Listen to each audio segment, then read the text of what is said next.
हमारे सहयोगी विक्रांत यादव ने खास बातचीत। रोलिंग सर, हमारे साथ हैं केंद्रीय मंत्री स्मृति ईरानी जी। स्मृति जी, प्रधानमंत्री ने जब पहला बजट पेश किया था मोदी सरकार का, तब भी ये कहा गया था कि गांव गरीब किसान का बजट है, और आज अन्नदाता सड़कों पर है, विपक्ष उसको पूरी हवा दे रहा है, पूरा साथ दे रहा है अन्नदाता के भारत बंद को। देखिए, भारत बंद जो विपक्ष ने ऐलान किया है, विपक्ष की तो पहले से ही मंशा है कि भारत बंद हो जाए, ठप हो जाए।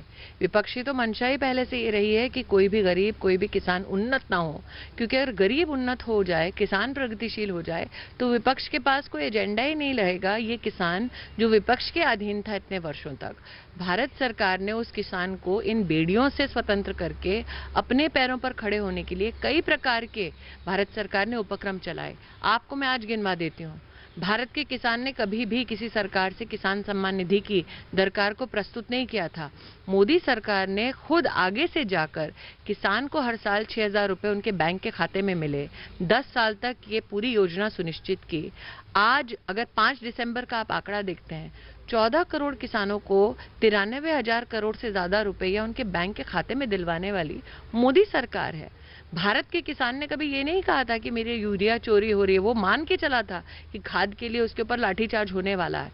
मोदी सरकार ने नीम कोटेड यूरिया के माध्यम से, पारदर्शी अपने उपक्रमों के माध्यम से खाद की इस व्यवस्था को सुदृढ़ किया। भारत सरकार में किसान को बार बार इस बिल के माध्यम से भी इस बात को इंगित करवाया कि आपके पास कानून व्यवस्था ऐसे देंगे कि अगर आपसे कोई सामान खरीदता है उसको 3 दिन में भुगतान करना पड़ेगा। और इसका सबसे बड़ा प्रमाण ये है कि विपक्ष शासित एक राज्य है महाराष्ट्र। धुले जिले में एक किसान को पैसे नहीं मिल रहे थे, उसने अपना मकई बेचा था। इस कानून के आने के बाद वो किसान जाता है, कानून के सहारे से 3 लाख रुपए की अपनी पूरी पेमेंट पाता है। आप कहना चाहते हैं कि वो किसान जो कानून के सहारे से सशक्त होता है, उसको निराधार विपक्ष दोबारा से असहाय छोड़ने का प्रयास करेगी और भारत सरकार मुखदर्शक बनकर देखती रहेगी? ऐसा संभव नहीं है। मैम, आपने भारत सरकार के उठाए गए कदम के बारे में बताया जो किसानों के लिए किए, लेकिन अन्नदाता तो सड़कों पर बैठा हुआ है, वो भी दिखाई दे रहे हैं, सामने बैठे हुए हैं, और उनके साथ सरकार बातचीत भी लगातार कर रही है, लेकिन उनकी एक ही मांग है कि किसानों के जो बिल हैं, तीनों जो कानून है, वो वापस लिए जाए। देखिए, किसान कानून के अंतर्गत पहली बार देश के किसान को मजबूर नहीं किया जा रहा है कि वो सिर्फ और सिर्फ एक सुनिश्चित मंडी में ही बेचे, देश में वो स्वतंत्र हो। स्वतंत्र भारत में किसान को बेड़ियों में जकड़ के रखना ये कहाँ का न्याय था? पहली बार एक कानून की मर्यादा में किसान का ये अधिकार सुनिश्चित हुआ है कि उसको 3 दिन में भुगतान करना ही पड़ेगा उसके पैसे का। पहली बार वो किसान जो दर-बदर की ठोकरें खाता था, उसको इस कानून के अंतर्गत ही सुनिश्चित किया गया है, अगर उसके साथ अन्याय होता है तो कम से कम वो अपने लोकल एसडीएम ऑफिस में ही न्याय पाले। पहले न्याय की सीढ़ी में पहला कदम अपने घर के पास ही पाले, ये व्यवस्था करके दी है। साथ ही बार बार ये भ्रम फैलाया गया कि एमएसपी ऑपरेशन बंद हो जाएगा। क्या विपक्ष का वो भ्रम या उसकी वो मिथ्या चकनाचूर नहीं हुई? 33 लाख किसान 60,000 करोड़ रुपया सितंबर के बाद धान की खरीदारी में भारत सरकार से पाए हैं, वो सबसे बड़ा प्रमाण है। और जहां तक विपक्ष की बात है, विपक्ष ने तो अपने मैनिफेस्टो तक में लिख दिया कि एपीएमसी के कानून को वो ध्वस्त कर देंगे। भारत सरकार ने तो एपीएमसी कानून को ध्वस्त करने की बात नहीं की।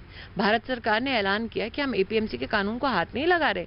हम उस कानून के अतिरिक्त अगर देश के किसी भी हिस्से में किसान जाना चाहे, कम से कम किसान को आजादी तो दे दें। मैम, लेकिन विपक्ष बहुत हमलावर है। कांग्रेस तो यहाँ तक आरोप लगा रही है कि आप लोग किसानों की जमीन हड़पना चाहते हैं। देखिए, जिनके खुद के जीजा जमीन हड़पे बैठे हैं, पहले तो वो उपदेश ना ही दे तो बहुत अच्छा। और जहां तक कानून की बात है, कांग्रेस के निवर्तमान अध्यक्ष राहुल गांधी, उनकी अध्यक्षता में उन्होंने स्वयं मैनिफेस्टो में लिख कर दिया कि एपीएमसी का कानून रद्द कर दो। उन्होंने स्वयं प्रेस कॉन्फ्रेंस करके कहा कि एपीएमसी के कानून के अंतर्गत जहां जहां कांग्रेस की सरकार है, वहां पर फल और सब्जी को डिलिस्ट कर दिया जाएगा। आज वो जो दोगलापन कर रहे हैं, वो राहुल गांधी के लिए विशेष नहीं, और जनता भी जानती है that he speaks in folk tongues. लेकिन विषय यह आता है कि जब किसान बिल को इतना महत्व देते हैं राहुल गांधी आज ट्विटर पे, तो गायब तब क्यों होते हैं जब इस पे चर्चा होती है सदन में? तो इसका महत्व सिर्फ इतना है ताकि वो एक ट्वीट कर सके, इतना नहीं है कि वो किसान और किसान संबंधित विषयों पर सदन में आकर चर्चा करें। शायद कोई स्पीच नहीं लिख पाया होगा, इसलिए बोल नहीं पाए उस वक्त, या शायद उनकी प्राथमिकता विश्व भ्रमण था, किसान था नहीं देश का। मैम, एक अंतिम सवाल, आप कह रही हैं कि ये पूरा विपक्ष का आंदोलन है, उन्हीं का भारत बंद है, लेकिन जो किसान सड़कों पर है, क्या भारत सरकार उनको समझाने में कामयाब हो पाएगी, उनको समझा देगी? दो चीजें, आज आप ही ये चैनल के माध्यम से आप ऐसे अलग अलग विपक्षी दलों के कार्यकर्ताओं का फुटेज दिखा रहे हैं जिसमें वो हाथ में डंडा लिए कानून व्यवस्था को भंग करने का प्रयास कर रहे हैं। कानून व्यवस्था भंग करना क्या ये लोकतांत्रिक संस्कार है? दूसरा, जहां तक चर्चा की बात है, अक्टूबर महीने से जिस किसान संगठन ने कहा उनको चर्चा करनी है, भारत सरकार के अधिकारी और मंत्री विस्तृत चर्चा कर रहे हैं। भारत सरकार ने, हमारे प्रधानमंत्री जी ने बार बार कहा, मात्र किसानी क्यों, देश का कोई भी नागरिक अगर संवाद और चर्चा करना चाहे किसी भी विषय पे, ये भारत सरकार की मोदी जी के नेतृत्व में पहल थी कि माईगव जैसा एक डिजिटल प्लेटफॉर्म बना जिसमें अगर आप सीधा संवाद नहीं कर सकते आके, कम से कम डिजिटली संवाद स्थापित कर सकें। तो संवाद और चर्चा हमारे लोकतंत्र की सबसे बड़ी ताकत है और उस ताकत को आप स्वयं देखते हैं जब भारत के कृषि मंत्री स्वयं किसानों के साथ और किसान संगठनों के साथ चर्चा कर रहे हैं। बहुत बहुत शुक्रिया। कैमरामैन सुनील सागर के साथ विक्रांत यादव, न्यूज़ 18 इंडिया, दिल्ली।